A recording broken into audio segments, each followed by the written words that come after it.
rencontre aujourd'hui avec un grand enfant, un artiste qui propose des tableaux réalisés à partir de tout petits bouts de papier. Christiane Lablancherie et Stéphane Lotte se sont rendus dans son atelier près de Vernon.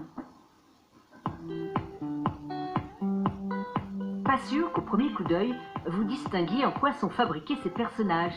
En papier, rien qu'avec des petits morceaux de papier que Frédéric façonne au gré de son imagination. Ça, c'est la matière première qui va donner les personnages. Voilà. C'est très intéressant, il y a plein de couleurs, c'est comme une peinture. On donne une vie, on donne... et c'est un matériau qui devient rigide. Et à la base, le papier est fait avec des arbres. Donc c'est un matériau qui est noble, c'est vrai qu'on pense que le papier ne sert qu'à écrire, mais non, on peut aussi faire des œuvres d'art en papier.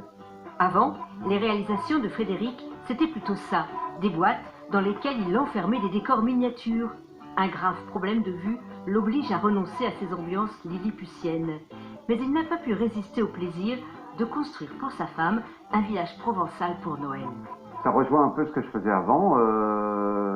Tout ça, c'est travaillé pareil, c'est des petits, c'est travaillé en mousse rigide de polyuréthane.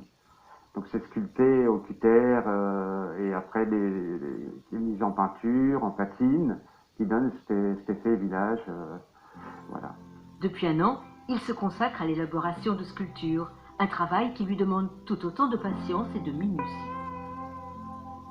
Alors là, je suis en train de rouler le papier avec des petites bandes de 5 mm pour former la tête d'un personnage. Un petit personnage, un petit peintre que je vais mettre sur un tableau pour donner un relief 3D.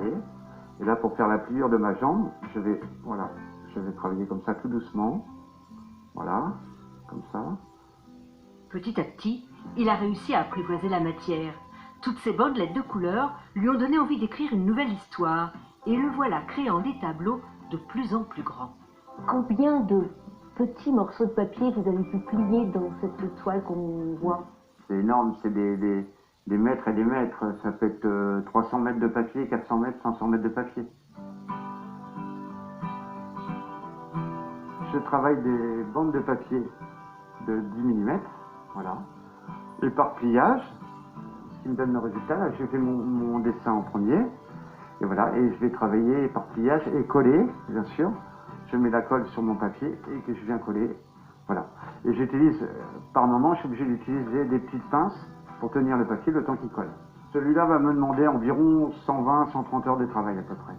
Et si un jour il réalise la gigantesque fresque dont il rêve, ce sera bien sûr avec de minuscules bouts de papier. Comment vous expliquez cette attirance pour tout ce qui est petit? Qu'est-ce qui vous attire dans ça? Je suis un grand enfant. Je crois que je suis un grand enfant et je continue à m'amuser. À 56 ans, je continue à m'amuser comme un enfant. Le secret peut-être, pour voir grand, est la vie, toujours en couleur.